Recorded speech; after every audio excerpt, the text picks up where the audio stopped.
Beneath the dust of forgotten cities, beyond the reach of modern memory, lies a story as old as time itself. It is written in the language of clay and stars, carved into the stones of temples that have watched civilizations rise and fall. A story of gods, or perhaps of visitors from the far reaches of the cosmos, who shaped humanity in ways we are only beginning to understand. The Sumerians called them the Anunnaki, beings of great power, wisdom, and mystery. They came from above, they walked among kings, and they left behind not only monuments and myths, but perhaps a part of themselves within us. Tonight, we will journey together through that story, from the dawn of civilization to the questions that still linger today. We will follow the rivers of Mesopotamia, walk beneath the ziggurats, listen to the ancient hymns, and wonder whether the Anunnaki were gods, aliens, or something beyond either name. Settle into the stillness. Let the noise of the day fade away. Allow the slow rhythm of this tale to carry you back to where it all began. Long before the rise of modern civilization, before the first cities were built from clay and stone, and long before names like Egypt or Greece ever echoed across the winds, there was a land between two rivers, a place shrouded in mystery, bathed in myth, and buried beneath the shifting sands of time. This land was Sumer. Located in what we now call southern Iraq, Sumer was the cradle of human civilization, or so it seems. Its people built towering ziggurats, developed writing, recorded laws, tracked celestial bodies with uncanny precision, and whispered tales of gods who descended from the skies. But these were not gods in the traditional sense. A plus, not the abstract, invisible forces found in later religions. They had names, forms, families, and walked among humans. They were the Anunnaki. The very word Anunnaki roughly means those who came from the heavens or princely offspring, depending on the interpretation. The earliest references to them appear in the cuneiform tablets of Sumer, Akkad, and later Babylon. These ancient texts speak of powerful beings who governed the destinies of Earth, established order, and gave humans the knowledge of civilization. But who were they really? Were they simply mythologized kings and queens? Or were they something far more enigmatic, visitors from beyond the stars? According to the tablets, the Anunnaki were not singular. They were many, a pantheon, each with a distinct domain. Anu, the sky god, and father of them all. Enlil, the lord of air and earth. Enki, the god of water and wisdom. And others like Inanna, Utu, and Ninhursag. They argued, ruled, and intervened in human affairs, not unlike the later Greek and Roman gods. Yet there is something older, deeper, in these stories. Something that hints at origins far beyond mythology. Consider the ancient tale of creation from the Enuma Elish, a Babylonian text that echoes even older Sumerian myths. It tells of a time when Earth was formless, and the gods came down to shape it. They made the mountains, filled the seas, and formed humans, not as a divine gift, but as workers. Yes, workers, created to relieve the gods from their burdens, to till the soil and serve. Humanity, in its earliest recorded narrative, was born not from love or divine inspiration, but from necessity, perhaps even rebellion. This idea that humanity was engineered by beings from the sky to serve a purpose is more than just an ancient tale. It forms the foundation for one of the most persistent and controversial theories of the modern era, that the Anunnaki were not gods at all, but extraterrestrials, ancient astronauts, whose advanced knowledge and technology inspired awe and worship. But if that were true, what were they doing here? And what did they leave behind? The notion of ancient aliens isn't new. It has been whispered for decades, found in strange artifacts, megalithic structures, and puzzling myths that seem to transcend time and geography. But nowhere is the story as rich, as detailed, and as tantalizingly complete as it is in the Sumerian texts. Thousands of clay tablets, meticulously preserved, tell of sky beings arriving in flying chariots, wielding weapons of immense power, and descending in pillars of fire and smoke. Even the timeline they present is astonishing.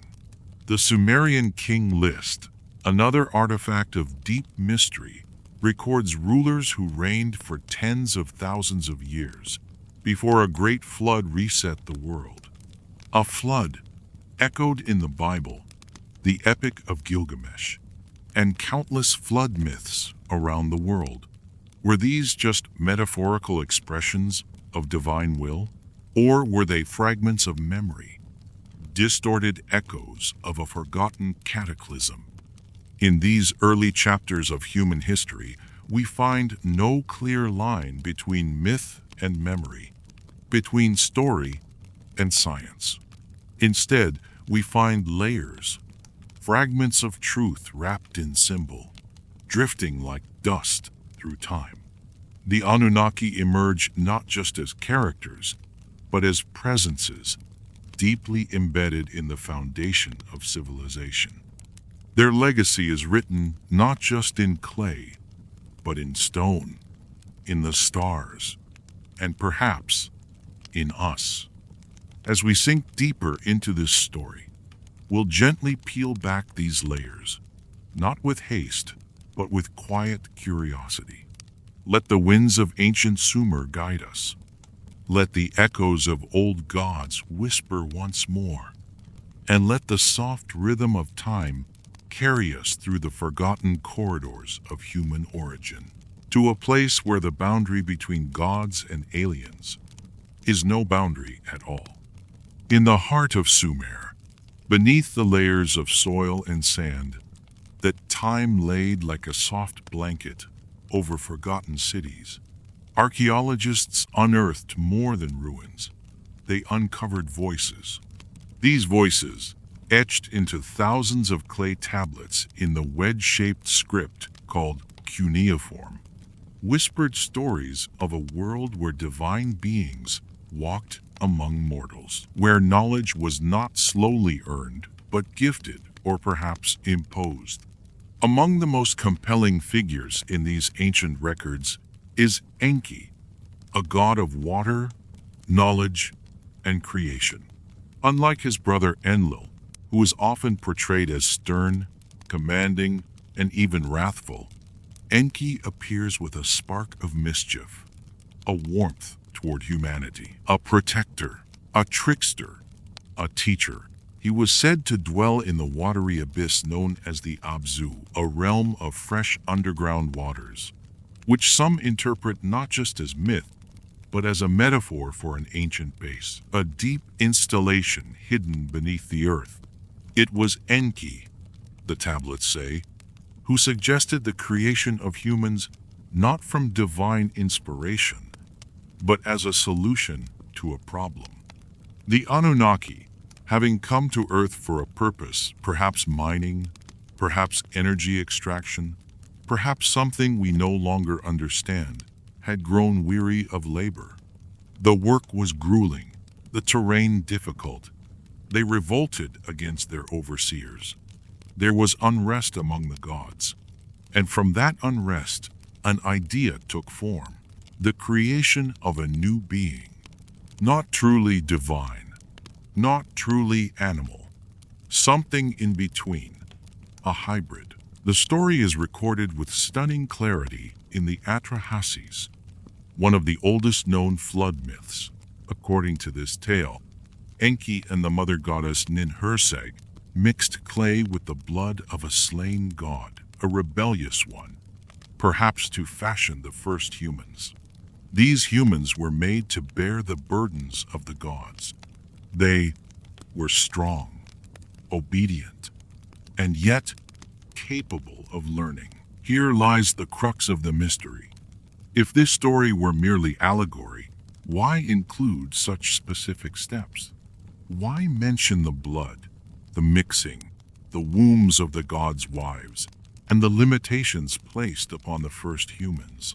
Could it be that these were early attempts at describing genetic engineering, written in the only language the people of the time could understand? In the imagery of clay and blood, wombs and breath, we may be seeing a memory of something scientific, a blending of genes, a manipulation of life at its very root. And what makes this even more intriguing is how many other ancient cultures describe similar acts, beings descending, creating humanity, and teaching them the ways of civilization. The Egyptian gods, the Hindu devas, the Titans and Olympians of Greece, the feathered serpents of Mesoamerica. Again and again, the pattern repeats. Sky beings, creation myths, advanced knowledge, and sometimes rebellion. But let us return to Sumer. Once humans were created, they began to build. Not just huts or farms, but entire cities, complete with irrigation, temples, and observatories. The sudden leap from primitive tribal life to organized civilization has always puzzled scholars. How did such complexity arise so quickly? And why in Sumer? The Sumerians themselves offered an answer. They said it was given to them by the Anunnaki. They did not claim to invent the wheel, or writing, or mathematics. They claimed to receive it from beings who already understood these things deeply. The gods, they said, gave them the me, a kind of divine order or blueprint for civilization. It was through the me that the foundations of law, justice, music, architecture, and kingship were bestowed. And then there were the stars. The Sumerians tracked the movements of celestial bodies with a precision that defies the tools we believe they had. They knew of planets that could not be seen with the naked eye. They arranged their deities according to planetary alignments. They spoke of cycles and returns, of a grand clockwork in the sky, orchestrated not by chance but by design. Among these celestial insights is the strange mention of a 12th planet, Nibiru, a wandering body, a planet that comes close to Earth in long cycles, bringing change, upheaval, perhaps even catastrophe. Some have linked Nibiru directly with the Anunnaki, suggesting it as their origin, or at least their home base. Others see it as metaphor, a symbol of return, of judgment, of renewal. But whether myth or memory, the resonance is haunting. The deeper we look, the more these ancient stories blur the lines between theology and technology, between myth and machine. And if the Anunnaki truly came from another world, then what were they running from or toward? Their story, wrapped in the language of gods, holds fragments of a purpose we are only beginning to rediscover. Were they explorers, colonizers, refugees, or something more complex than any of these words can hold? As the night deepens and the stars shimmer above, these questions ripple softly through the silence. The Anunnaki, creators, teachers, rulers, or something else entirely? Their footprints remain, etched not just in ancient stone, but perhaps within us, within our memory, within our blood, and still they wait, behind symbols and beneath stories, just out of reach. As the dust of early civilization settled across the fertile plains of Mesopotamia, the names of the Anunnaki became as familiar as the rising and setting sun. They were not distant abstractions. They were present, active, ruling not only the heavens but cities and kings. Each god had their city, their temple, their priests. Anu reigned from the heights, Enlil from the city of Nippur, Enki from the watery depths of Eridu. These were not just temples, they were hubs of power, centers of learning, and possibly something more. Some researchers suggest that these ziggurats, those immense stepped pyramids built in reverence to the gods, were more than places of worship. They speculate that they may have served as landing platforms, communication beacons, here-in beacons, or even resonant structures tuned to frequencies we no longer comprehend. While mainstream scholars dismiss such ideas, the silence of history offers no final word. According to the texts, the Anunnaki lived long lives, not immortal, but existing on timescales vastly beyond our own. This may explain the Sumerian king list, which records reigns lasting thousands of years. Kingship, it says, was lowered from heaven, not invented, but bestowed. These were not simple rulers, they were mediators between gods and men, or perhaps hybrids, part divine, part human. Bloodlines engineered to bridge the two. Among these kings was Gilgamesh, whose epic journey for immortality is one of the oldest surviving works of literature. In his tale, he meets Utnapishtim, a survivor of a great flood sent by the gods to cleanse the earth. This flood myth is eerily similar to the story of Noah, the ark, the animals, the destruction of a corrupt world, and the promise of renewal. But the Sumerian version came first. Why would so many cultures remember a global deluge? Is it just a shared psychological archetype, or was it a real event, encoded in myth to survive the passage of time? And if so, why did it happen?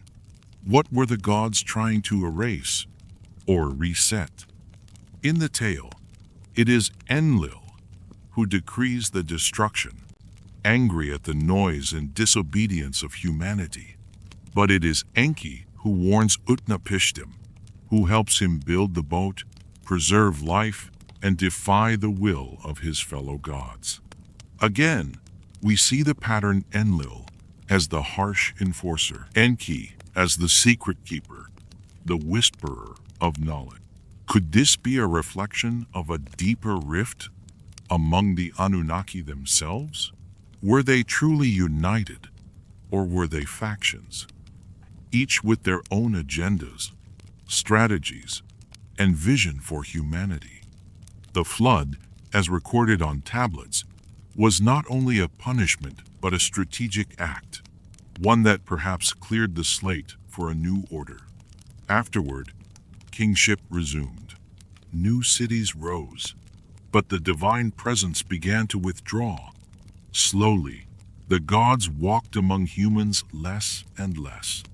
Their names remained, but their voices grew quiet. Was this planned, or had something changed? Some theories suggest that the Anunnaki completed their mission, whatever that may have been. Others believe their experiments, including humanity itself, began to evolve beyond what they intended. Perhaps free will, that most unpredictable spark, began to shine too brightly. Perhaps the gods feared what they had made. The Sumerian records begin to blur into Babylonian and Akkadian myth. The clarity of the early tablets, replaced by stories refracted through time and politics. Gods merge, names change, yet the essence lingers. Marduk, the Babylonian god who rises to supreme power, is often considered a later version of Enki's lineage. In the Enuma Elish, it is Marduk who defeats the chaos dragon Tiamat and fashions the heavens and earth, a tale of cosmic conquest, but also perhaps a symbolic retelling of real conflict among powerful beings. As the Anunnaki hierarchy shifted, so too did human society. Power centralized, temples became palaces, scribes replaced seers, and the sky, once watched with reverence for signs of divine return, became a canvas of forgotten memory. But not everyone forgot. Mystery schools, oral traditions, secret societies, they carried the echoes. They spoke of the Watchers, the Fallen Ones, the Lords of Light. The names changed. The essence did not. From the Sumerian plains to Egyptian temples to Hebrew scrolls and Gnostic verses, the same shadow loomed. The presence of beings not entirely human, not entirely gone. And buried within those traditions was always the promise or the warning of return. Not as conquerors, perhaps, but as reminders, as judges, or maybe as something we once were, something we may become again. The legacy of the Anunnaki did not vanish with Sumer. It transformed, like water slipping from one vessel into another. As empires rose and fell, Akkad, Babylon, Assyria, the memory of the sky beings persisted. They were renamed, recast, reshaped, but not erased. In Babylon, the temples grew grander, the rituals more complex. Priests became intermediaries between the heavens and the earth, performing ceremonies that echoed forgotten truths. They watched the skies from high towers, charting the movement of stars and planets, whispering secrets inherited from a time when gods still walked the earth. The ziggurat of Babylon, the Anunnaki, stood as a monument to this divine connection. Some believe it was the inspiration for the Tower of Babel, a structure meant to reach the heavens, to reclaim a closeness lost. In that tale, humanity speaks one language, unified, and the gods, threatened by this unity, scatter them with confusion. Is this a metaphor for the loss of ancient knowledge, a punishment for attempting to reach beyond the boundaries of design? Or was it an echo of real events, a moment when humanity grew too bold, too close to understanding the truth? The biblical Nephilim, the giants, the offspring of the sons of God and the daughters of men, mirror the Anunnaki story eerily well. They were said to be mighty men of renown, part divine, part mortal. Were they the same hybrids born of Enki's experiments, or a separate lineage altogether? Even the word Nephilim, fallen ones, suggests a fall from grace, or perhaps a fall from the sky. Across continents, similar myths emerged. In the Andes, Viracocha emerged from the heavens to teach civilization. In Africa, the Dogon spoke of Nomo, aquatic beings from the Sirius star system. In India, the Vedic texts described flying machines, or Vimanas, and wars fought in the sky with weapons of blinding light. How could civilizations with no known contact describe such similar beings and such similar technology? Mainstream history calls it coincidence, the shared human imagination. But perhaps it's something deeper, a fragmented memory scattered across the globe of a time when Earth was visited not once, but many times. And perhaps Not all those who came agreed on how things should unfold. This idea that there were rival factions among the visitors finds support not only in myth, but in the very nature of duality present in almost every ancient culture. Sky versus earth, light versus shadow, creation versus destruction. Perhaps these aren't mere symbols, but reflections of ancient conflicts, long forgotten. One faction may have wished to uplift humanity, to share knowledge, to guide gently. Another may have sought control, obedience, dominance. If true, then humanity was not just created. It was caught in the middle, a genetic battlefield, a philosophical divide, a mirror of the struggle between free will and imposed order. And if that's the case, then the story of the Anunnaki is not just our origin, it's our ongoing inheritance. It lives on in our myths, our institutions, our very DNA.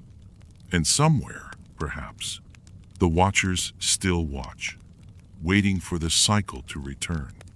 In the stillness of ancient nights, when the winds carried whispers across the deserts and the stars glimmered like silent eyes above, the ancestors of modern civilization looked up and remembered. They told stories not just to pass time, but to preserve something, to pass down fragments of a truth too immense to hold in full. The Anunnaki had not merely ruled from temples and mountaintops. They had, according to some accounts, shaped the very bloodline of kings. The concept of divine right to rule, found across cultures from Mesopotamia to medieval Europe, may trace its roots to this idea, not a symbolic blessing from heaven, but literal descent from sky beings. If the first kings were hybrids, then leadership was not a right earned. It was an inheritance coded into flesh. This leads to an idea both controversial and captivating, that the elite bloodlines of history may have carried echoes of this ancient union, a whisper of the Anunnaki's design. Across cultures, royal families guarded their lineage, avoiding dilution, preserving something sacred or secret. Egyptian pharaohs married siblings. European dynasties did the same. Was this merely tradition, or did they seek to maintain something ancient and forgotten? Yet, power without understanding fades. Over time, the stories turned into myth, and myth into fable. What was once spoken of as real began to slip into the symbolic. The gods became metaphors. The bloodlines diluted, the connection frayed. But in the shadows of temples and the silence of scrolls, remnants remain. In the mysteries of Kabbalah, the watchers of Enochian lore, and the veiled writings of the Gnostics, the theme recurs: beings from beyond, knowledge forbidden, and a creation not entirely of this world. Gnostics spoke of a demiurge, a creator god, who fashioned the world, but was not the source of true divinity. Some have drawn parallels between this figure and Enlil, the enforcer, the one who sought control, structure, obedience. In contrast, the hidden divine spark, the wisdom of freedom, echoes Enki. Could these theological tensions reflect a memory of ancient disagreement? Two visions for humanity, one of limitation, one of liberation? Even today, these archetypes persist in our stories. The benevolent rebel, the jealous ruler, the hidden knowledge that grants awakening. Over and over, through new costumes and new names, the old drama plays on. And still, there are questions. Why Earth? Why us? If the Anunnaki came from elsewhere, what drew them here? Was it purely for resources? The gold, the minerals, the atmosphere? Or was it something deeper, something more subtle? Gold, as some theories suggest, was essential to their survival, possibly for environmental shielding or technological purposes. The ancient texts repeatedly emphasize its value. But was it merely practical, or did it hold spiritual significance as well? In alchemy, gold is the symbol of perfection, purity, and enlightenment. Across cultures, it was not just wealth, it was divine. The sun's flesh, the god's tears. Could the obsession with gold be a clue pointing to a shared truth encoded in myth, science, and spirit? If the Anunnaki altered humanity, whether for labor, curiosity, or experiment, did they do so with a larger vision? Were we meant to remain servants? Or did some among them hope we would one day awaken? Remember, evolve? The Book of Enoch, excluded from most biblical canons, speaks of the Watchers who descended to earth, took human wives, and taught forbidden knowledge, astronomy, weaponry, magic. For this, they were punished, bound in darkness, sealed away. But before their fall, they planted seeds of memory, of fire. And this is perhaps the greatest mystery, that despite all efforts to control, silence, or scatter the truth, it survived. In symbols, in stories, in the deep wordless knowing that stirs when we look up at the stars and feel a longing, a recognition, like something ancient calling us home. The ziggurats have crumbled. The cuneiform tablets lie in museums and storage rooms, their meanings debated and diluted. But the story of the Anunnaki continues. It persists not just in texts, but in the quiet architecture of belief, ritual, and art. Their story has been hidden in plain sight in the alignment of monuments, the structure of myths, and perhaps in our very design. If we are the result of a genetic intervention, then what were we before? The Sumerian texts suggest that early humans before the Anunnaki altered them were primitive, wild, unformed. The gods, frustrated with their own labor, needed a worker that could understand, obey, and build. So they mixed their essence with the dust of the earth. It's a poetic image and a haunting one. Modern genetic research has revealed gaps in our evolutionary story. Sudden leaps in brain capacity, unexplained changes in physiology, and the appearance of abstract thought, all happening in a relatively short window. Could these be natural mutations or fingerprints of design? Ancient astronaut theorists argue that the missing link isn't missing, it was made. That the sudden emergence of Homo sapiens, with art, language, and symbolic thinking, was not an accident, but an event. And what of our obsession with the stars? From the earliest times, humans have watched the sky, built calendars, mapped constellations, oriented temples to solstices and equinoxes. Civilizations that supposedly had no contact shared the same celestial focus. Why? Were we remembering where we came from, or waiting for someone to return? In the myths of nearly every ancient culture, there is a pattern. A golden age, followed by decline. Gods walking among men, then withdrawing. A promise that they will one day return. From the Egyptian Zep Tepi, the first time, to the Mayan calendar's long count, to the Norse Ragnarok and Hindu Kali Yuga, the idea repeats. Time moves in cycles. And the beings who were once here are not gone forever. They are simply waiting. But waiting for what? A moment? A signal? A shift? Some say the Anunnaki may still be watching, not from temples or mountaintops, but from orbit, from the deep oceans, from another dimension entirely. Perhaps they left behind not just structures and stories, but systems, networks of energy, codes hidden in language, mathematics, even the human genome, the double helix, the spiral, the golden ratio. These forms recur in nature, art, and architecture. Were they taught to us? Or are they echoes of the creators themselves?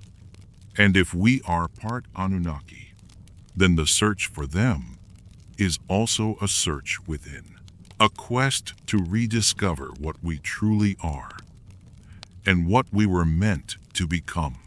In dreams, visions, and moments of silence, some feel it a pull towards something greater, older, familiar. The quiet voice that says, "You are more than flesh, more than thought, more than time. You are memory. You are design. You are the story still unfolding." In the still chambers of forgotten temples and the cracks between recorded history, the story of the Anunnaki continues to unfold. Not as a linear tale, but as a spiral, each layer revealing another, each echo leading deeper into mystery. And always, there is the sense that we are chasing something just out of reach, a truth so vast it had to be hidden in stories, symbols, and sleep. Some scholars have dismissed the Anunnaki as myth, as metaphors for the forces of nature or kings deified by their people. But what if myth was never meant to deceive, only to preserve? In a world where language was limited and memory fragile, stories were the only vaults that could carry meaning across generations. Perhaps the Anunnaki weren't gods in the way we think of them, but real beings remembered in the only language ancient humans had available, the language of the sacred. And perhaps, over time, those beings withdrew not because they vanished, but because we no longer knew how to see them. The ancient texts speak often of the face of the gods and of its disappearance. They mention that in earlier times, the gods would walk among humans openly, but as ages passed, they retreated behind veils, appearing only in visions, dreams, or through chosen intermediaries.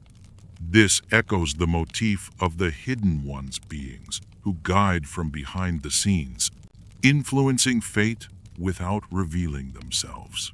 But is it possible that traces remain? Consider the ruins scattered across the planet, megalithic structures, too massive, too precise, and too mysterious for our current understanding of ancient technology. The great stones of Baalbek, the aligned temples of Peru, the cyclopean walls of the Mediterranean, built without mortar, fitted with precision that rivals modern machining, and often aligned perfectly with celestial events. Did humans truly build these alone? Or did they follow plans left behind, blueprints given by sky beings who understood things we still struggle to comprehend? In Sumer, the those divine decrees or codes of civilization were said to be physical objects, stored and guarded by the gods. They contained the essence of all arts, sciences, and social order. Could they have been more than symbolic? Devices? Tablets of information? Genetic data? If such knowledge existed, where is it now? Some believe it was hidden, not destroyed, but buried, beneath temples, under lakes, in vaults protected by geometry and time. Others believe it was encoded in human memory, in myths, in sacred texts, in the very stories we tell without knowing their origin. Even the languages we speak may carry traces. Ancient Sumerian is considered a linguistic isolate. It has no known relatives. Where did it come from? Why does it seem so advanced, so structured, so abrupt in its appearance? Some researchers wonder if it was taught a language imposed rather than evolved. And if so, by whom? The spiral continues. In ancient India, the Vedas speak of the Devas and the Asuras sky, beings in conflict, flying machines, weapons of light. In Egypt, Thoth is said to have come from elsewhere, bringing writing, mathematics, and architecture. In Mesoamerica, Quetzalcoatl arrived from across the sea to teach the calendar, the stars, and the secrets of the earth. Different names, same patterns, and always the promise of return. Many ancient cultures left behind prophecies not of apocalyptic destruction, but of great return, of a time when the gods would walk again, the veils would lift, and the knowledge would be restored. A golden age, not of innocence, but of remembrance. Is that time now? Are the signs of return already around us? Or have we become so lost in noise that we no longer recognize the quiet footsteps of the old ones? Perhaps they never left at all, to only changed form. Perhaps they walk in dreams, in symbols, in the quiet thoughts that lead us toward wonder. Perhaps they are waiting for us to become ready again. As the stars wheel silently above, and the ancient sands continue to cover the bones of forgotten cities, the presence of the Anunnaki lingers, not as ghosts, but as a question, a riddle carved into stone, whispered through scripture, painted into the patterns of the cosmos. If they truly came from beyond, then what was their world like? The texts give us a name, Nibiru, described as a planet or a celestial body or even a divine realm. Nibiru is said to follow a vast elliptical orbit, taking thousands of years to complete a cycle. It is not part of the regular solar system as we know it, but it is a visitor, a wandering world, and perhaps the home of the Anunnaki. Modern interpretations, especially those inspired by the work of Zecharia Sitchin, claim that Nibiru is the 12th planet if we count the sun and moon alongside the traditional 9. Sitchin proposed that the Anunnaki came from Nibiru to Earth in search of gold, which they needed to repair their planet's failing atmosphere. According to this theory, Earth was rich in gold, and the Anunnaki established mining operations first on their own, then with the help of engineered human workers. Mainstream science dismisses this narrative. There is no confirmed evidence of such a planet, and yet, mysteries remain. Unexplained gravitational anomalies in the outer solar system. Ancient maps showing stars and planets invisible to the naked eye. Mythologies that describe sky realms, star gods, and cycles of return. Even the structure of our solar system holds questions. Why do so many objects appear tilted or orbiting in ways that suggest the influence of an unseen force? Why do ancient records speak of planetary alignments and events with surprising astronomical precision? Could there be a memory, buried deep in the human psyche, of a time when another world moved across our sky? Some ancient cultures did more than gaze at the stars they built, civilizations around celestial rhythms. The Sumerians tracked planetary cycles with accuracy that baffles modern scholars. The Mayans calculated solar and lunar eclipses centuries in advance. The Dogon of Mali claimed knowledge of Sirius B, a star invisible, until modern telescopes confirmed it. Where did this knowledge come from? Was it observed or inherited? And what of the beings themselves? If the Anunnaki were not divine in the religious sense, but biological entities, intelligent, long-lived, technologically advanced, what did they look like? Ancient depictions show figures with elaborate headdresses, wings, and tools. But are these literal images or symbolic interpretations of flight, power, and transformation?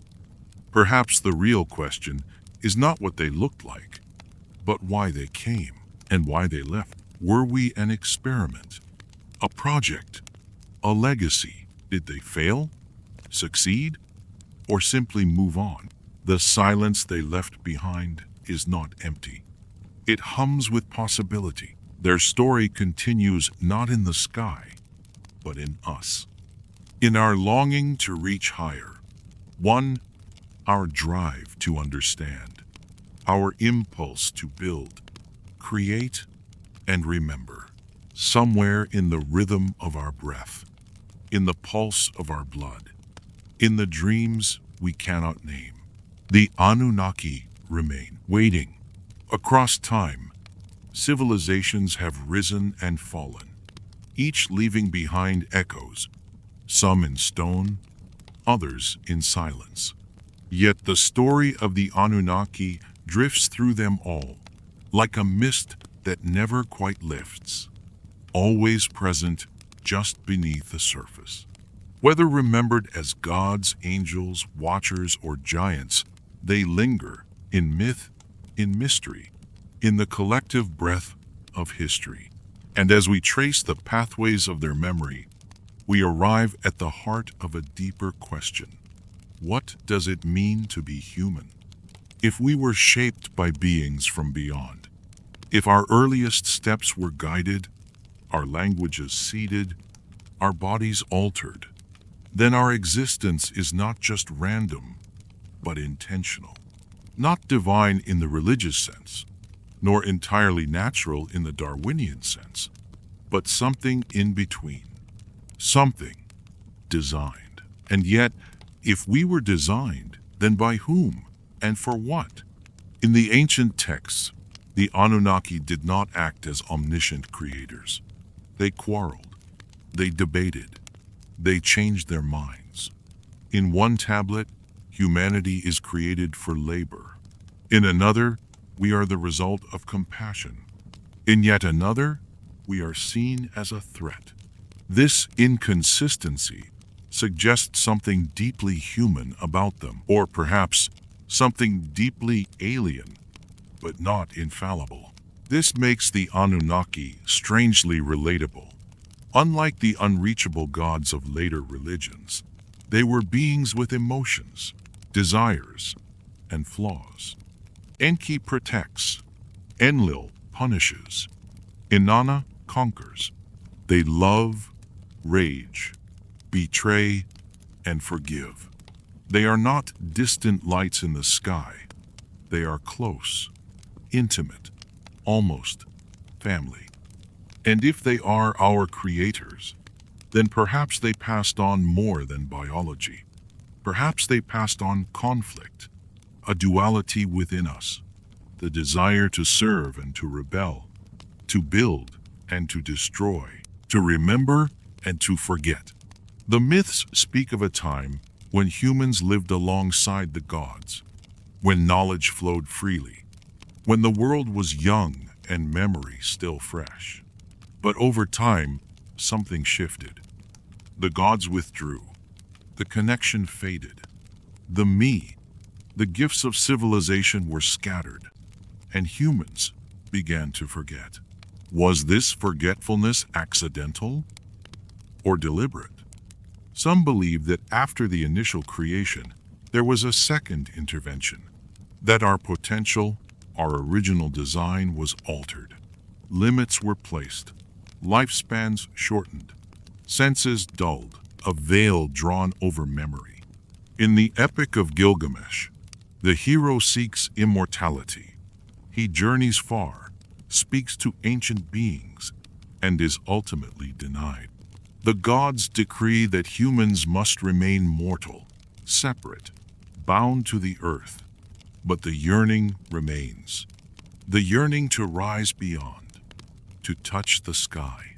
This, too, may be part of the design, to strive, always, to reach for something just out of sight. And so we look to the stars. The very word aspiration comes from breath, spirit, to reach upward. Why do we long for the heavens? Why do we dream of flight, of space, of returning to the stars? Perhaps because somewhere deep inside, we remember. Perhaps we are not reaching upward, we are reaching back. The echoes of the Anunnaki do not only haunt the past, they shape the present. In art, architecture, belief systems, and secret traditions, their fingerprints remain not as proofs, but as patterns. And among these, the most curious may be those left in plain sight. Consider the recurring symbols found across cultures separated by oceans and millennia. The pine cone, held by Assyrian deities, often interpreted as a symbol of the pineal gland. The winged disc, soaring above gates and thrones. The spiral, the double helix, the serpent, symbols that speak of life, knowledge, and awakening. Why do these images appear in ancient Sumer, in Egypt, in the temples of Angkor, in the carvings of the Maya? Are they simply universal motifs or shared memories? Perhaps the most haunting is the serpent. In Sumer, the god Ningishzida, associated with healing and the underworld, is depicted as a double serpent, coiling around a staff. In later times, this becomes the caduceus, the symbol of medicine. In the Garden of Eden, the serpent offers knowledge and is punished. In Kundalini Yoga, the serpent lies coiled at the base of the spine, waiting to rise. Again and again, the serpent appears. Not always evil, not always good, but always powerful. Could this be a remnant of Anunnaki knowledge? A symbolic map of the human energy system? Capper? Or a genetic blueprint? Even the tree of life, present in so many traditions, may echo the ancient story of human transformation.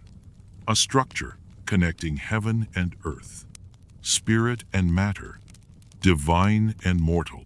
The Anunnaki, in their complex hierarchy, may themselves represent branches of this tree, different aspects of creation, intention, and interaction. And then there are the Watchers.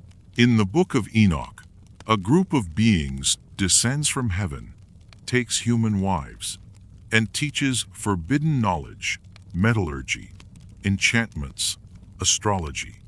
They are called the Watchers. Their children, the Nephilim, are described as giants, beings of great renown. These stories mirror those of the Anunnaki so closely that many believe they are one and the same. But the Watchers were punished, bound in darkness, cast down. Why? Perhaps they broke the rules, gave too much, and revealed too soon. Perhaps there were those among the Anunnaki who wished to guide, and others who wished to control. And perhaps the struggle between them continues not in the sky, but within humanity itself. The pull toward awakening and the pull toward forgetting. In every age, there are those who remember. Well, mystics, visionaries, rebels, those who see patterns others miss, who hear whispers beneath the noise, who feel a presence not in the light, but in the quiet shadows. They speak of ancient teachers, of knowledge hidden in symbols, of a destiny not yet fulfilled. And always there is the sense of waiting, not for salvation, but for remembrance. The Anunnaki may not return in ships of fire and thunder. They may not descend again in flesh and form, but their presence may rise within as memory rekindled, as questions we cannot silence, as a story, option, that never truly ended. The sands of ancient Mesopotamia may have buried the temples, the ziggurats, and the tablets, but they could not bury the resonance of the story. The tale of the Anunnaki moves like a current beneath a visible world, not linear, but cyclical, returning in whispers, in visions, in symbols, carved not just in stone, but into our thoughts, our myths, and perhaps our very dreams. And dreams are not just illusions. In many ancient cultures, dreams were seen as doorways, spaces where the boundaries between worlds grew thin. Prophets received visions. Kings were warned by the gods. And ordinary people sometimes caught glimpses of something otherworldly. Was this imagination, or were dreams the final thread connecting us to those who came before? Perhaps the Anunnaki, if they withdrew from the physical, remained in the liminal, the space between waking and sleep, between memory and possibility. If we trace the mythologies of other ancient peoples, the connections become even more compelling. In the Aztec world, the god Quetzalcoatl was said to have come from the stars to bring knowledge and structure, and then departed with the promise to return. In India, the gods rode celestial chariots and carried weapons that echoed the descriptions of energy-based devices. In Egypt, the god Thoth, a figure of wisdom and writing, claimed to have come from the distant past, even from beyond the earth itself. So many cultures, so far apart, too, and yet so similar in their core myths. Beings who descend from the sky, beings who shape humanity, beings who one day leave, and in their absence, longing. It is possible that all these stories are local variations of one greater memory distorted by time, refracted by culture, but anchored in the same forgotten truth that Earth was once part of something larger. That human history did not begin in ignorance, but in contact. And if that contact was with the Anunnaki, or those known by other names, then what does that say about who we are now? In every ancient tale of human origin, there is a fall, a time when knowledge was lost, when the divine presence withdrew. But what if that fall was not just a loss of favor, but the closing of a gate, the end of a chapter? Maybe the Anunnaki didn't abandon us. Maybe their task was complete. Or maybe they left us a test, a journey, to see if we could rise on our own, to see if we could remember without being told, and in remembering, transform. Across time, initiates of mystery schools, hermetic orders, and esoteric paths have spoken of a hidden lineage, not just a bloodline, but a line of knowledge. A current passed quietly from teacher to student.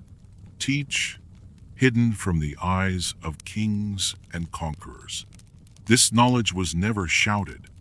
It was whispered, encoded, guarded, and at the heart of it, a memory that we are more than we seem, that the gods once walked with us, that they will return, not from above, but from within. When the soul remembers its origin, when the spark reignites, when the veil lifts, then perhaps the Anunnaki will speak again, not in thunder, but in silence. The age of myth may have passed, but the mystery remains. In our modern world of satellites, skyscrapers, and synthetic lights, the stars are harder to see, but they still watch. And deep within our technological noise, The ancient questions still echo, not less relevant, but more urgent. Who are we? Where did we come from? And why do we feel so incomplete? Science seeks answers in molecules and measurements. Religion offers symbols and faith. But between them lies a strange terrain, the place where ancient memory, forbidden history, and hidden knowledge converge. The story of the Anunnaki lives in that terrain. It is not simply about aliens or gods. It is about our beginning, our design, and what may still be sleeping within us. Across time, certain individuals seem to know or sense that something was missing. Da Vinci's sketches, blending human anatomy with cosmic proportion. Newton's obsession with alchemy. Tesla's visions of energy and frequency. These were not just men of science or art. They were seekers, whisperers, listeners. Perhaps what they heard, they came from somewhere ancient. Some believe the Anunnaki left behind more than monuments, that they embedded knowledge in the structure of reality itself, in geometry, in frequency, in the codes of light and sound. The Sumerians used a numerical system based on 60, a system still echoed in how we measure time. The concept of sacred geometry patterns that repeat from atoms to galaxies may be a reflection of universal laws taught long ago. Even the architecture of ancient cities may hold keys. The layout of temples, the alignment of stones, the specific angles and proportions. Were they built for gods or by gods? Or were they machines of stone, designed to interact with energies we no longer perceive?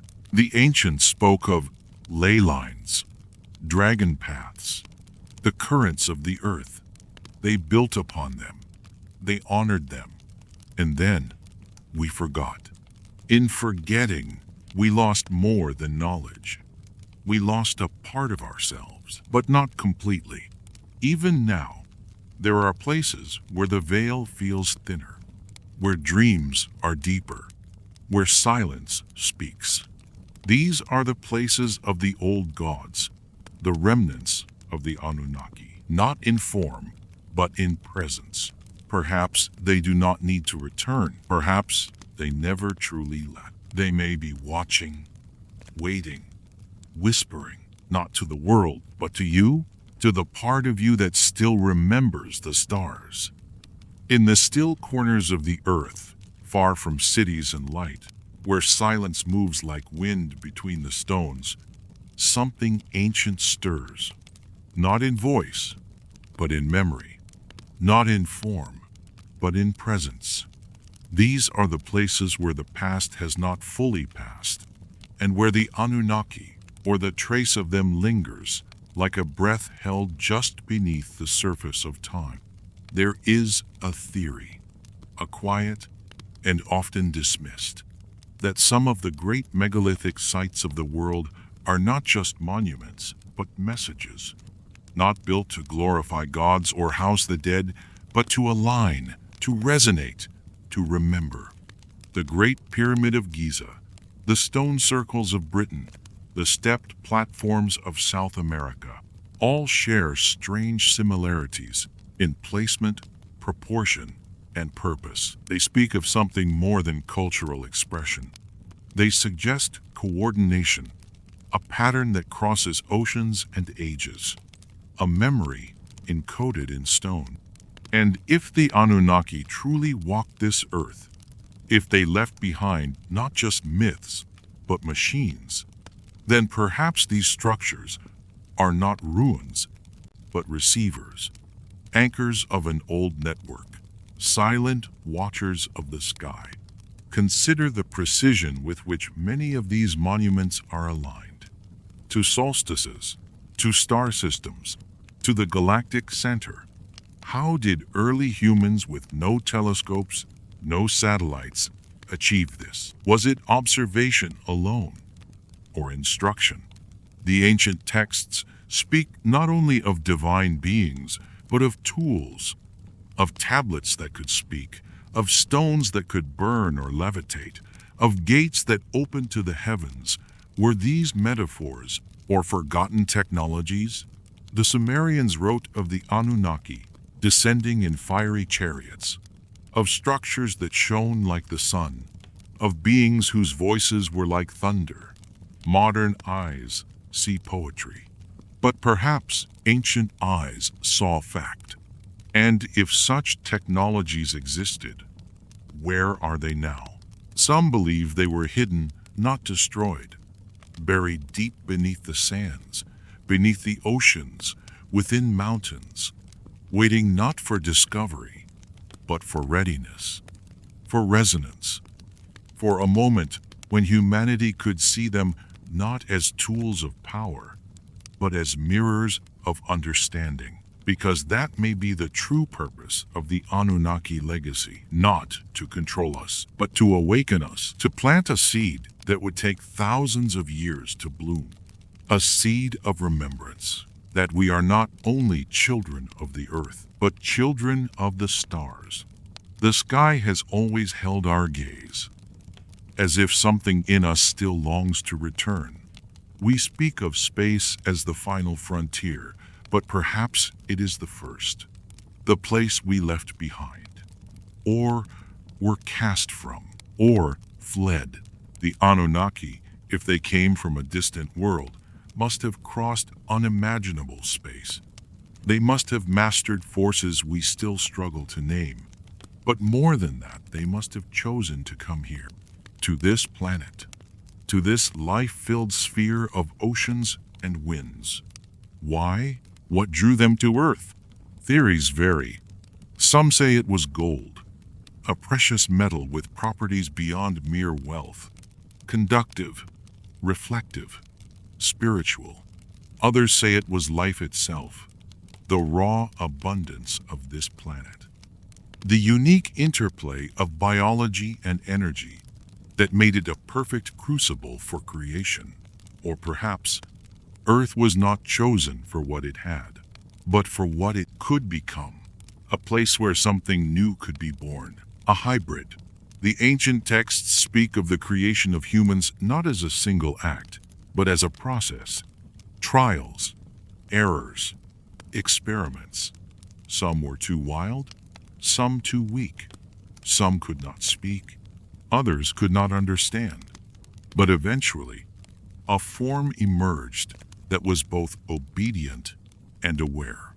This moment, the moment of humanity's creation, is portrayed not with fanfare, but with complexity. There is tension among the gods, debate, hesitation, even fear. It is as if they knew what they were unleashing. That to give humanity awareness, to give us language, memory, curiosity, was to create something that could not be fully controlled. And perhaps they were right, because we did not remain silent. We built, we dreamed, we questioned. We painted stars on cave walls. We carved symbols into stone. We told stories of the ones who came from above, not just to remember them, but to understand them, to understand ourselves.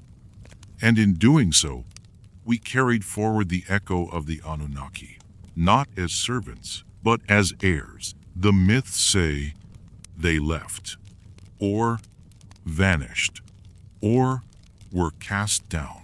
But maybe that's not the whole truth. Maybe they passed a torch, and maybe that torch is still burning, not in the sky, but in the dark spaces behind your eyes, in the quiet place between breaths where memory sleeps and waits. Beneath the noise of modern life, beneath the hum of machines and the flicker of artificial lights, there is still a silence, a deep, ancient silence, the kind that once filled the nights of early humans as they stared upward toward stars too bright and too close to ignore. In that silence, there was wonder, but also memory. A memory not taught, but inherited. Perhaps the Anunnaki never intended for us to forget. Perhaps forgetting was the price of something greater, the journey of becoming. From the moment humans were said to have been created, a strange paradox began. We were made for servitude, yet we questioned. We were given limits, and then broke them. Over time, stories emerged not just of the gods, but of rebellion against them. The tale of Prometheus stealing fire, the serpent offering knowledge, the builders of Babel reaching for the heavens. These are not just myths. They are reflections of something deeply encoded within us, the refusal to remain as we were designed. And if the Anunnaki were truly our makers, what did they feel watching this defiance? Did they see it as betrayal or as evolution? In some versions of the ancient texts, Enki the creator, the teacher, does not stop humans from growing. He guides them. He warns Noah before the flood. He tricks other gods to protect us. He shares knowledge, not to enslave, but to awaken. Perhaps Enki saw what others feared, that humanity, though born in service, had the potential to surpass even the god. This is the secret thread woven through all the myths of divine creation. The idea that what is made may one day become greater than the maker. That sparks, once scattered, might one day become stars of their own, and maybe that is why they left. Not in defeat, but in hope. Not out of anger, but necessity. Because growth requires absence. Light shines brightest in darkness. And so the Anunnaki faded from sight, not to punish, but to prepare, to let us rise, to let us remember not as children taught, but as creators reborn. And now, as we once again reach toward the stars, as we send machines into space, map the genome, build artificial intelligence, the echoes grow louder. The cycle turns, and something ancient stirs. Throughout the winding corridors of history, knowledge has often been guarded, hidden behind symbols, rituals, and riddles. Not to keep it from the unworthy, perhaps, but to protect it from those not ready to receive it.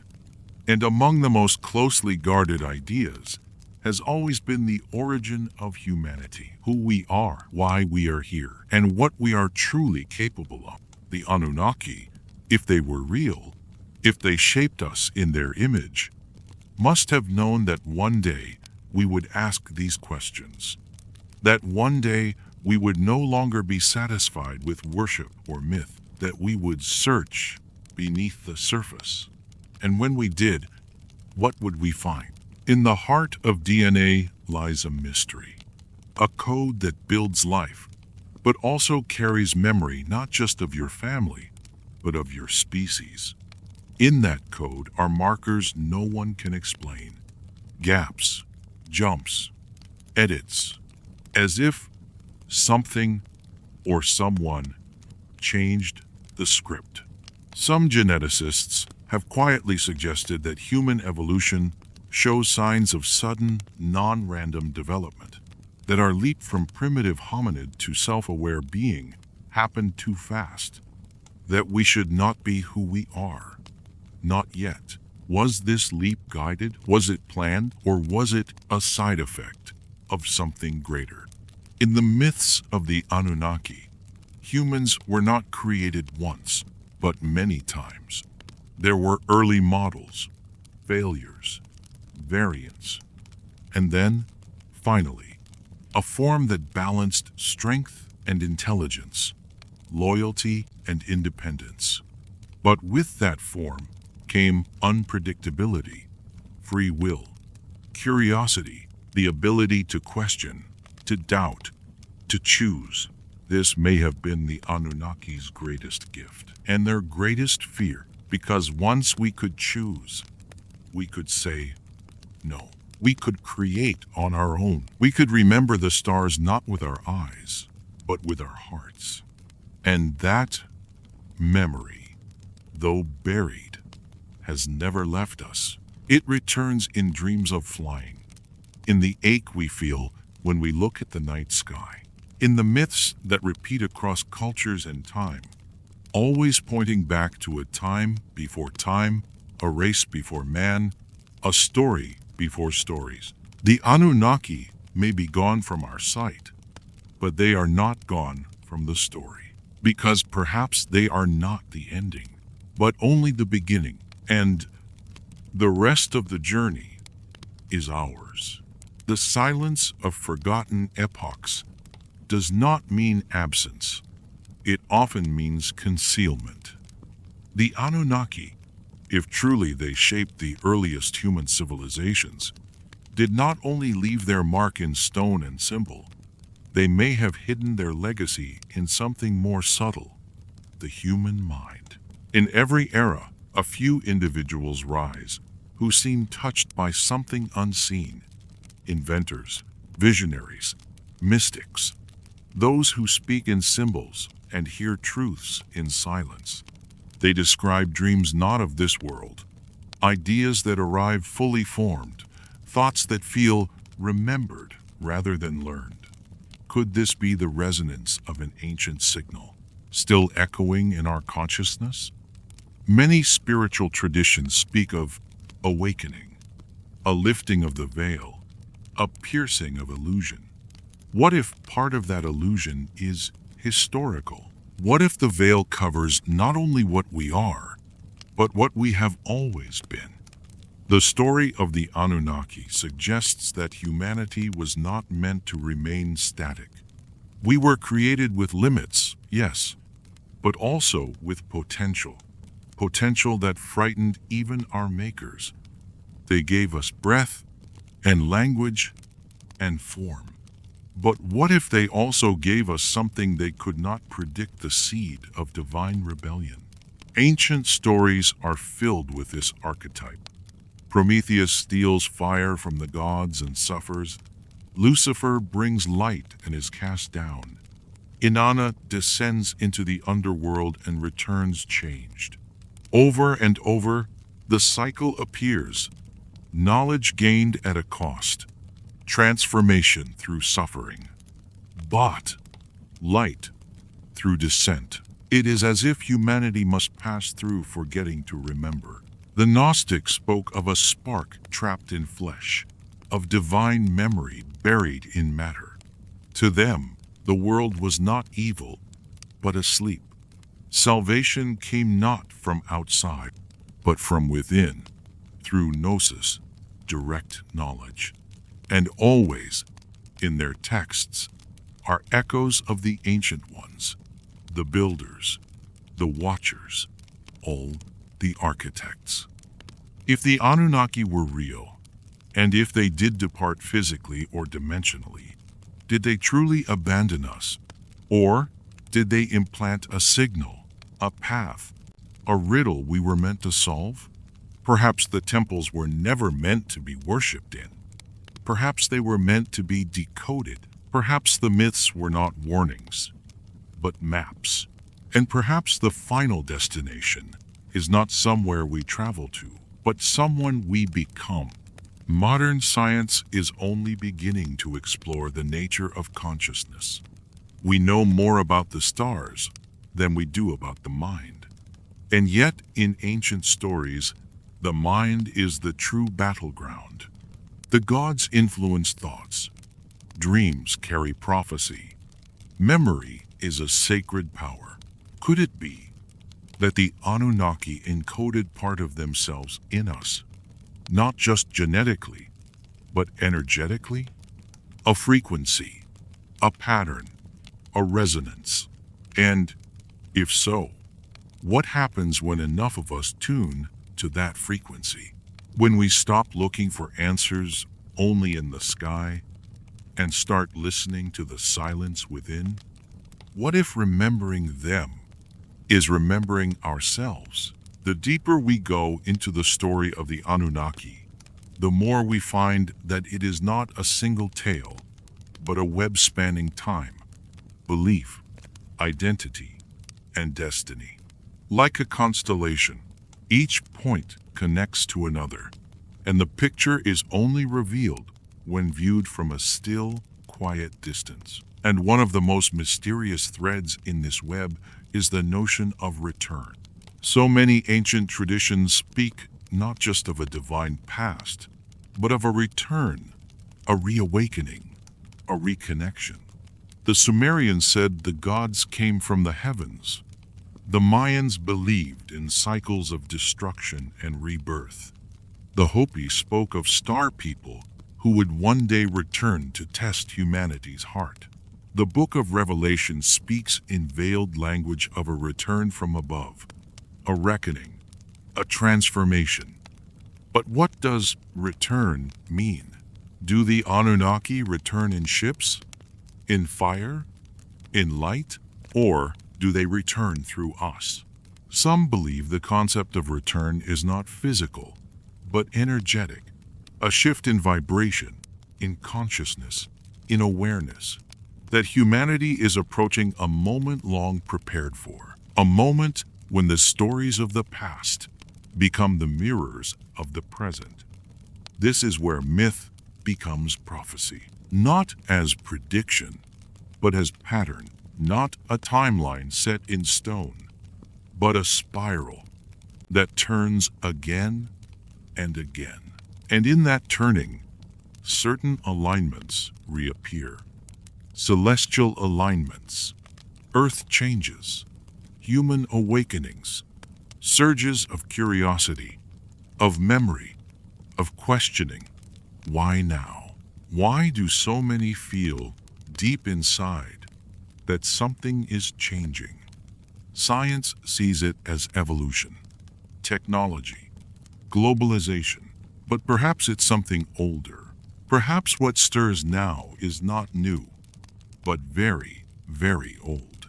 The memory of the first gods, the whisper of the architects, the echo of the Anunnaki, and it calls not to the mind, but to the soul.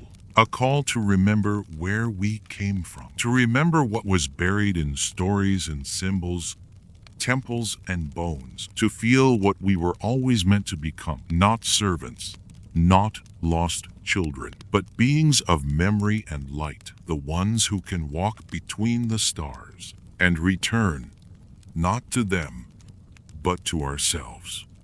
There is a subtle moment just before sleep when the conscious mind begins to drift, when boundaries soften and another kind of awareness takes over. In this space, dreams and memories blend. Symbols appear, meanings surface. Perhaps it is here, in this threshold between waking and dreaming, that the memory of the Anunnaki waits. Because what if their story was never meant for the logical mind? What if it was a code, meant to be felt, not solved? The ancients did not write history the way we do now. They wove it into rhythm, into imagery, into layered tales that echoed across generations. Every myth had meaning, every name a vibration. To understand the past, they believed, was not to catalog facts, but to enter into the current of memory, to remember through resonance. And in this resonance, the Anunnaki were not just rulers or engineers, they were keepers of cycles. In the ancient Sumerian texts, the idea of time was circular, great epochs rising and falling like breaths. There were ages of gods, ages of men, and perhaps ages of return. The heavens, too, moved in great loops. The precession of the equinoxes, the rise and fall of constellations, the appearance and disappearance of stars. Was all this motion simply celestial? Or was it a clock ticking towards something? Some believe that the Anunnaki did not just arrive once, that their visits were timed, tied to cosmic rhythms, returning at key moments when humanity was ready for a new leap, or needed a reminder of what had been lost. Could we be approaching such a moment now? There is an awakening across the world. Quiet, slow, but steady. A rising interest in ancient knowledge. A re-examination of forgotten truths. A questioning of history, of identity, of origin. This is not driven by institutions. It comes from within. People who feel drawn to the old myths, to the stars, to the idea that we are more than what we've been told. And perhaps the Anunnaki anticipated this. Perhaps they knew that real change would not come from command, but from choice. That humanity's greatest step would not be taken in fear, but in remembrance. Because if the stories are true, then we are not just witnesses of the Anunnaki legacy, we are its continuation. And in the silence of night, when the noise fades and the stars emerge, you may feel it. Not as a sound, but as a knowing. You were not only made, you were meant to awaken. In ancient times, initiation into sacred knowledge was not given easily. It required preparation of the body, of the mind, of the heart. Temples were built not just for worship, but for transformation. Labyrinths were walked in darkness. Questions were asked that had no answers. And always, at the center of the journey, was a mystery older than memory. Perhaps the story of the Anunnaki was one such mystery. Not simply to explain the past, but to guide the future. The gods of Sumer, if that is what they were, embodied great forces: sky, water, wisdom, creation, judgment. But they also embodied archetypes, roles, patterns of being. Enki was the bringer of knowledge, Enlil, the keeper of order, Inanna, the force of descent and return. In these characters, we may not just see deities, we may see parts of ourselves. For if we were made in their image, whether genetically, symbolically, or energetically, then we carry their tensions, their questions, their contradictions. We are builders and destroyers. We are seekers and skeptics.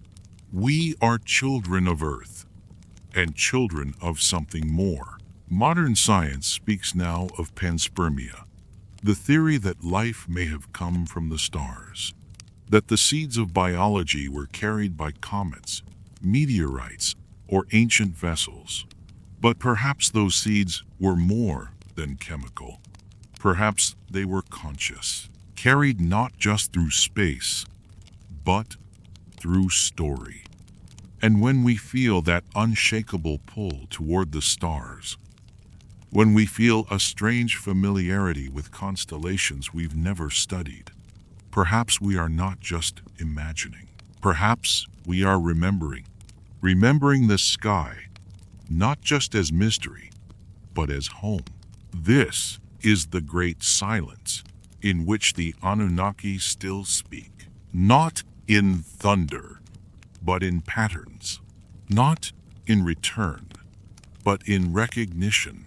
Their legacy is not just what they did, it is what they sparked. And now, as we approach another turning point, technological, spiritual, planetary, the question they left behind becomes more important than ever. Not, will they come back, but will we remember why they came in the first place? In every age, there are those who seem to remember more than they should. Children who speak of stars as if they once lived among them. Artists who paint symbols they've never learned. Dreamers who wake with visions of ancient cities, floating palaces, and sky-born teachers. These fragments are often dismissed as imagination. But what if they are echoes? What if they are memories, returning, The legacy of the Anunnaki is not just carved into stone tablets or ziggurat walls. It may be carved into us. Some traditions speak of genetic memory, the idea that experiences can be encoded and passed down through generations, just as eye color or bone structure is. Science explores this cautiously. But the old initiates, the mystics of forgotten temples, already knew it. They spoke of bloodlines, of sacred lineages, the not for privilege, but for purpose. In the ancient world, kings were not just rulers, they were bridges. Between heaven and earth, God and man, star and soil, they held symbols not just of authority, but of ancestry, of connection to those who came from above. Whether this was literal or not may matter less than the fact that it was believed, guarded, preserved. And now, in a world that claims to have moved past myth, these ideas rise again not as superstition, but as curiosity, as quiet recognition. Why are so many drawn to the stories of the sky gods? Why do we feel something stir when we hear their names? Enki, Inanna, Anu. Why does the story feel familiar? Perhaps because we are not starting to believe. We are starting to remember. The Anunnaki may have walked the earth in flesh and form. They may have shaped mountains and mined the land. But their most lasting creation was us. Not just as workers, not just as a project, but as carriers of a question, a living mystery. And this mystery lives not in ancient texts, but in your breath, your bones, the pulse that rises when you stare too long at the stars and feel a longing that has no name, a homesickness, not for a place, but for a knowing that once, long ago, the gods were real, and one of them may have known your name. The ancient Sumerians believed that knowledge was sacred, not just useful, but alive.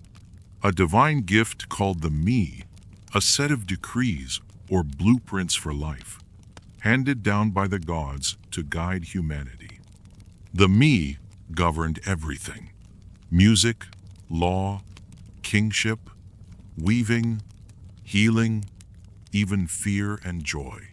These were not inventions, they were transmissions.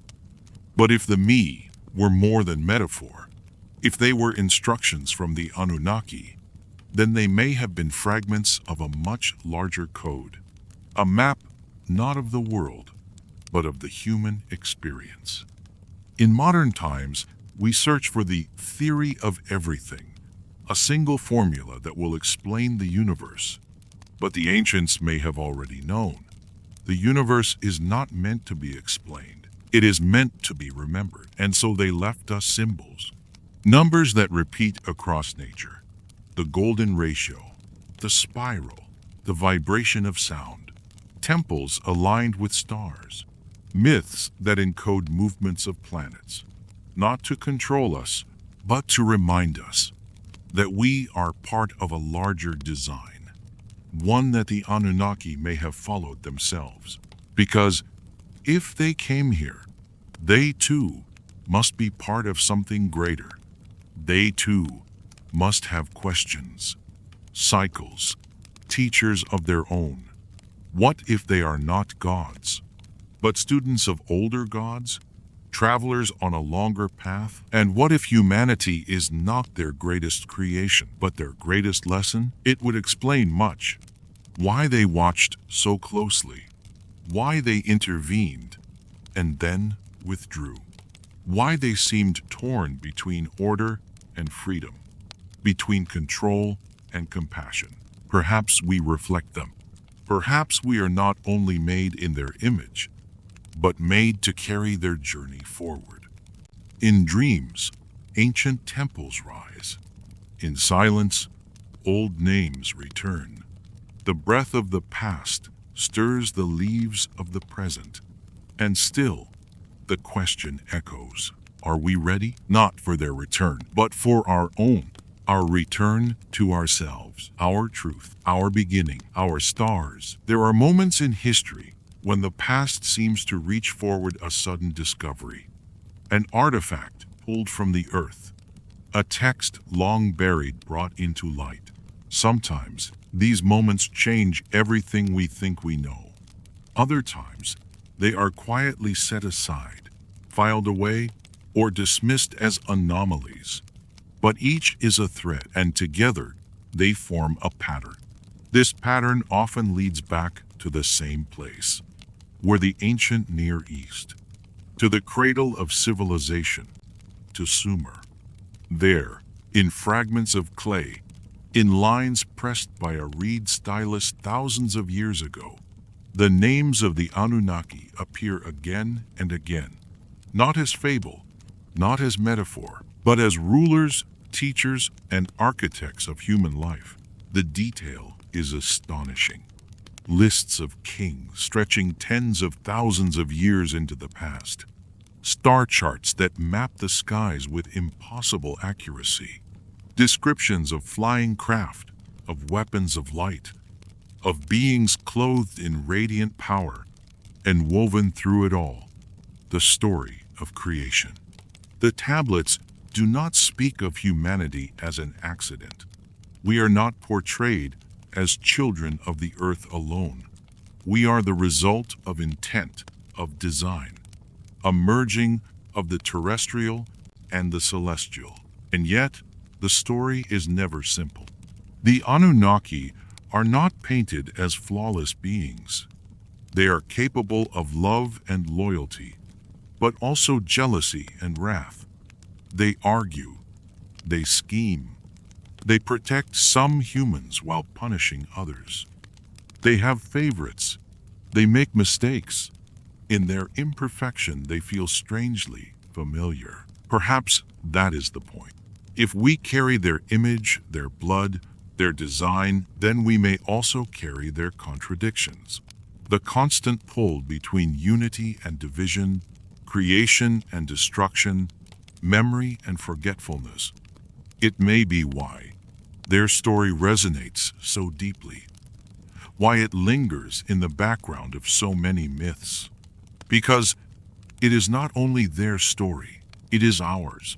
And as we dig deeper into ruins, into records, into ourselves, the threads grow clearer. This is not simply a tale of gods who came and left. It is the blueprint of a relationship that never truly ended. A story still unfolding in the quiet spaces between what we know and what we dream. When you stand under the night sky, you may feel it, the strange sense that you are being watched. Not in fear, but in recognition.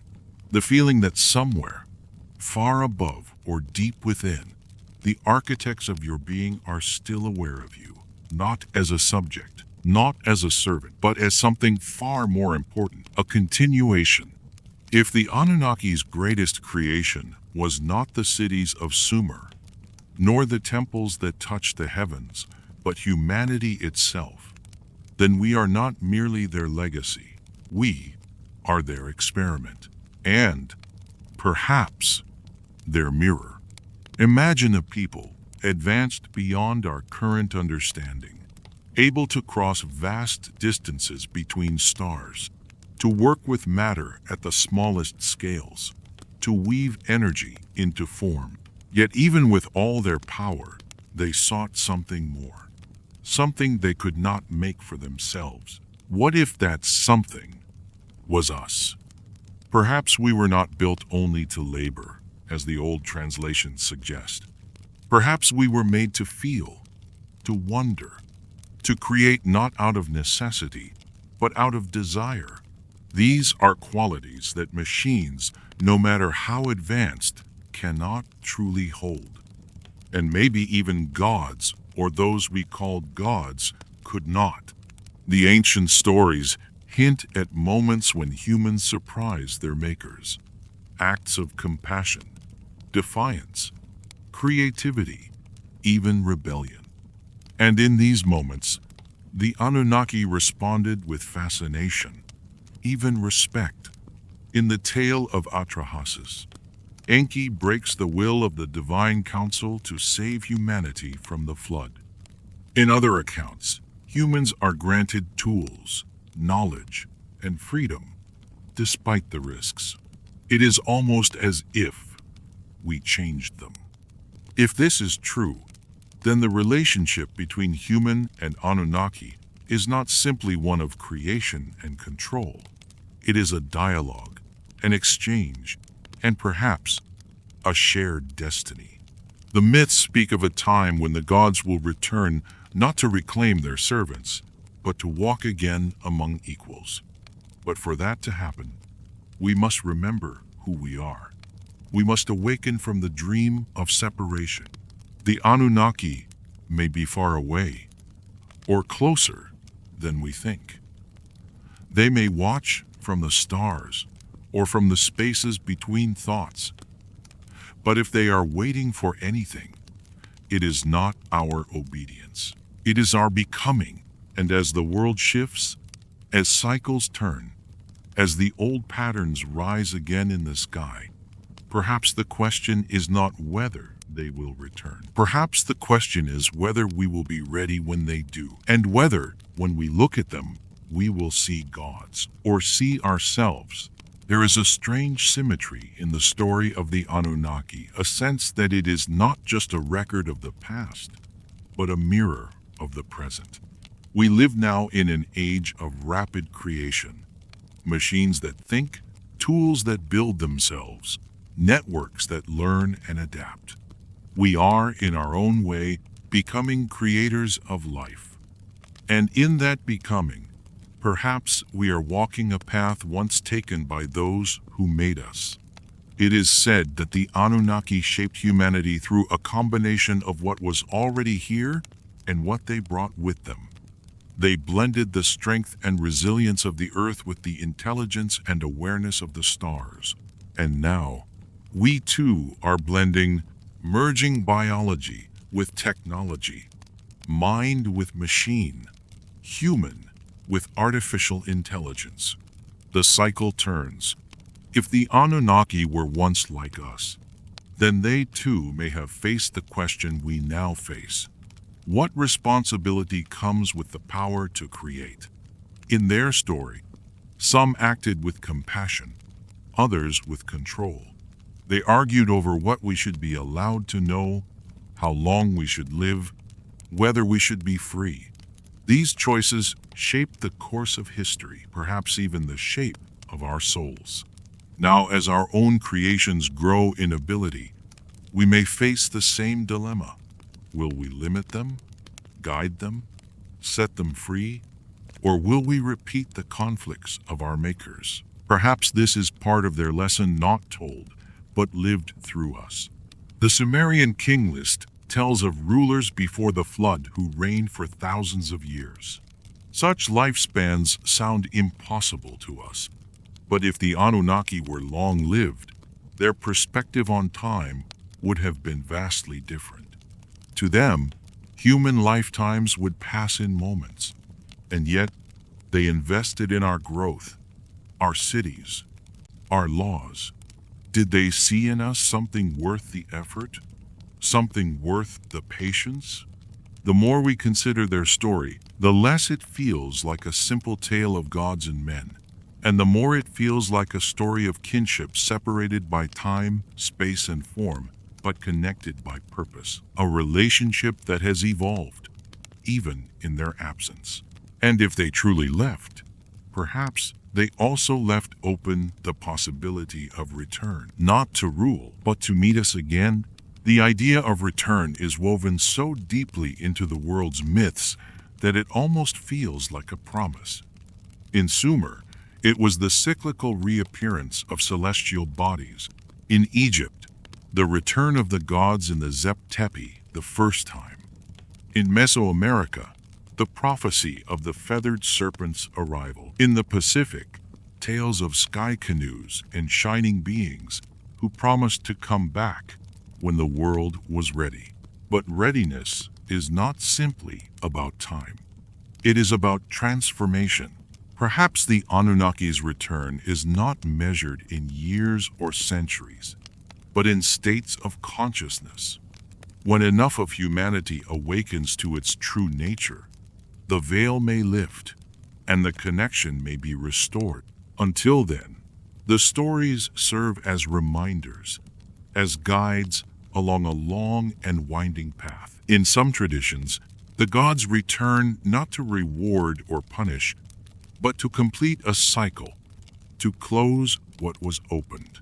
This could mean the end of one age and the beginning of another, not through destruction, but through renewal. A shift in awareness so profound that it feels like a different world. If that shift comes, will we recognize them? Or will they seem as alien to us now as they did to the first humans? Will we see their faces in the sky? Or will we meet them in the mirror? Some say the Anunnaki never truly left, that they move among us in forms we do not see, influencing events, guiding individuals, guarding knowledge. Others believe they exist now in another plane of reality, one that touches ours only in moments of deep dream, trance, or vision.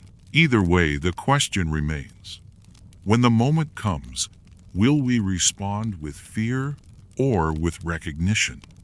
Perhaps that moment is not far.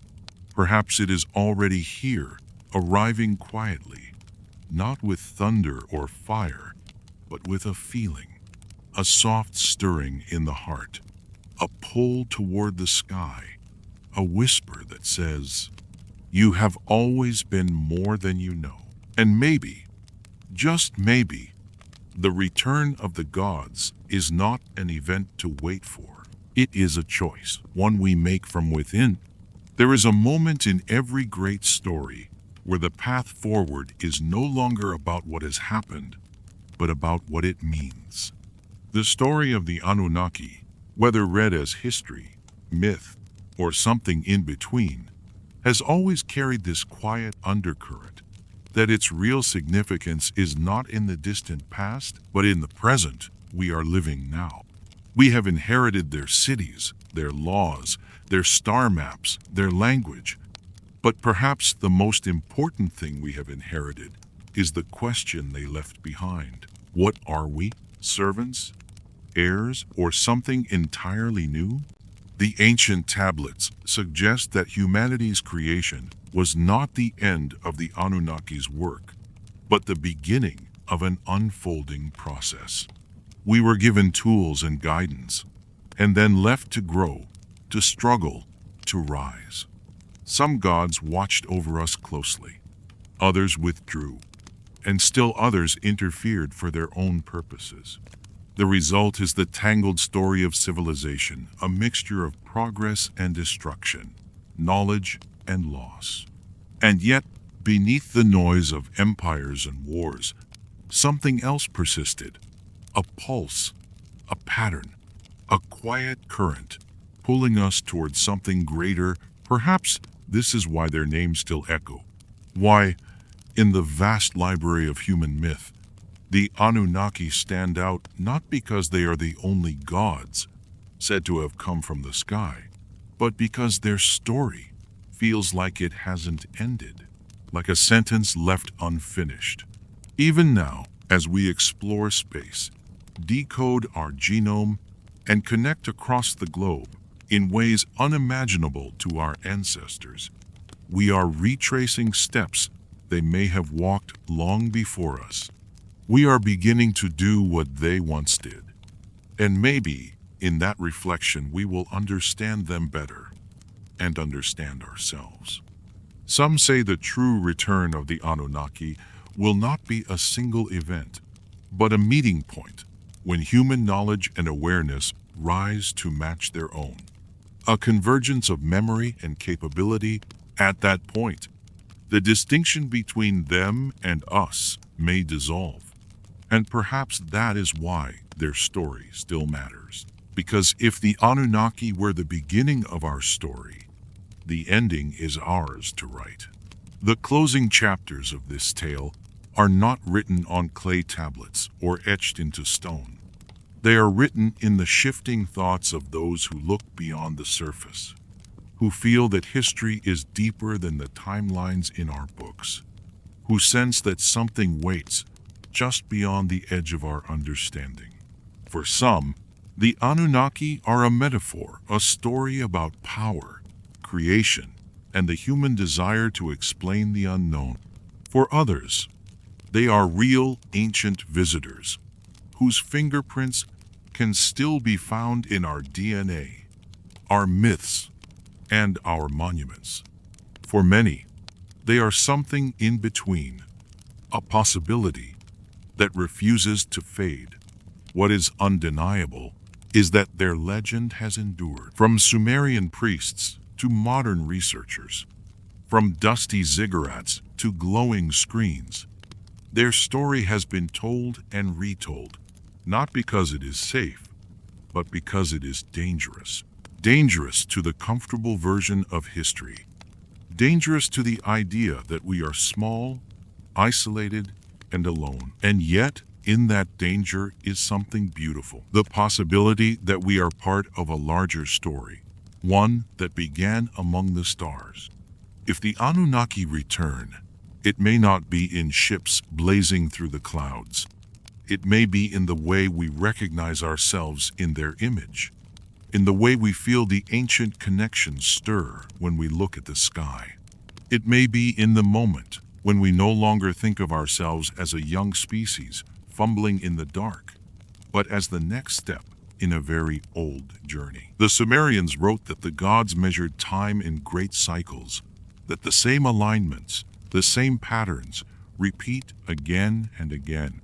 If this is true, then perhaps we are not waiting for them. Perhaps they are waiting for us, waiting for the moment when we step fully into who we are meant to be. And maybe that moment is closer than we think. As the story draws toward its quiet conclusion, the lines between myth and memory blur completely. The Anunnaki are no longer just distant figures from the dawn of civilization. They are part of the weave that runs through every age, every culture, every question humanity has ever asked about its own origin. We began this journey in Sumer, the land between rivers, where the first cities rose and the first kings ruled under the gaze of the gods. We walked with Enki in the waters of the Abzu, heard the decrees of Enlil in the winds of Nippur, saw the light of Inanna's star shining over Uruk. We followed the stories across floods and empires, across continents and centuries, through temples, scrolls, and whispered traditions. And in every telling, one truth remained. Humanity was shaped, guided, and tested. But why? The oldest tablets do not give a simple answer. They suggest purpose, but also conflict, compassion, but also control. The Anunnaki were not one mind, but many voices. And perhaps that is why we carry so many voices within ourselves. The voice that builds, the voice that questions, the voice that dreams. If their work was to create, ours has been to become. We have grown beyond the fields of Sumer, beyond the reach of their temples, beyond even the planet they may have first set foot upon. And yet, we are still looking upward, still wondering if somewhere in the vast darkness they watch.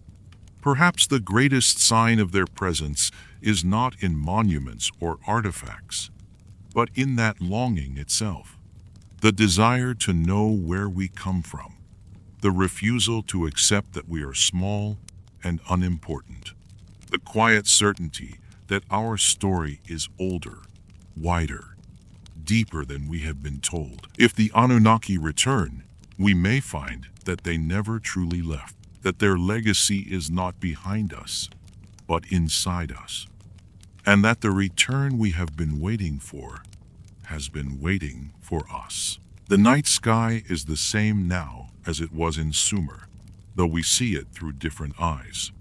The same constellations wheel overhead. The same moon glows over the waters. The same stars whisper across the gulf of space. It is easy to imagine that somewhere out there, on a world that moves in long and hidden paths, the descendants of those we call Anunnaki look back toward this blue planet. Perhaps they wonder how we have grown. Perhaps they remember the first humans who tilled their fields and learned their words. Perhaps they feel the same longing we do. If their story began here, then ours began with them. And stories do not truly end. The Anunnaki may return as beings of flesh, stepping once more upon the earth. Or they may return as understanding a sudden, shared awakening that reshapes how we see ourselves. We may meet them in the sky or in the mirror. And when that meeting comes, there may be no fear, only recognition. Because the truth is, we have always been connected, not as creators and creations, but as travelers on the same vast road, a road that winds between stars, between ages, between worlds. In the quiet, as sleep begins to take you, you might hear it, that faint pulse beneath the noise of thought, a rhythm older than language, a signal that has been traveling not through space, but through you. It says, "You were made from the earth and from the sky. You are the question and the answer, and you have never been alone." And so, the story of the Anunnaki comes to its quiet close, though perhaps it never truly ends. From the clay tablets of Sumer to the stars that still shine above us, their presence lingers in our myths, in our questions, and maybe even in our very being. Were they gods? Were they travelers from the depths of space? Or were they something else entirely? A mirror held up to humanity, showing us what we could become. The truth, like the stars, waits patiently. One day, we may find it written not in stone, but in ourselves. Until then, we continue the journey they may have started. We look upward, we remember, and we wonder. For in the quiet of the night, beneath the ancient constellations, you may feel it too, that whisper from the deep past. You have never been alone.